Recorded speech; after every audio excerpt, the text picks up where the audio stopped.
Un medio me che non ha capito il senso del possesso, anzi per la precisione del piacere del possesso.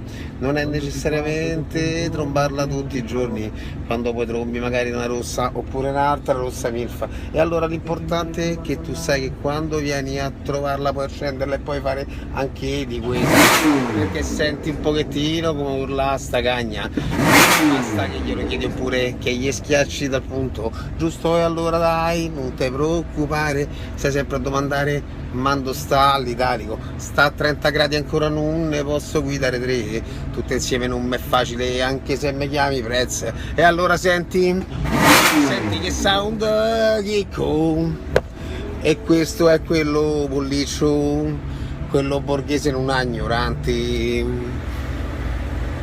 E allora senti, quando metto la ignoranza, senti che sound chicco, senti un po' come urla. È una cania un poco indisposta, c'aveva la batteria down e adesso l'abbiamo messa up. Senti come urla questa cana, vuole essere chiavata, e io l'ho chiavata in garage, ma la chiavo pure in giro.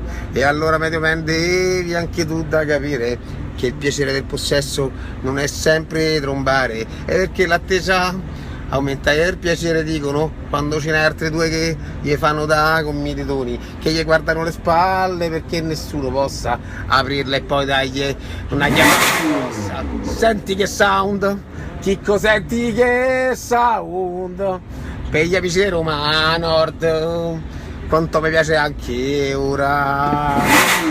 È pronta a uscire a magnesse l'asfalto, tanto per non perdere i cavalli. Prodotti la dico sempre the best, perché il piacere del possesso è importante. L'importante è che sia a 30 gradi al posto suo, l'amore dei giorni miei, quando io schiaccio quanto cazzo dei bravi spalanchi. E allora sì, me vado a fare un giro, bella per te amico mio. Ti preoccupare, sta sempre qua. Viva la vita! Thank you God it's Friday! Bella per te! Snow! Senti che sound, Chicco!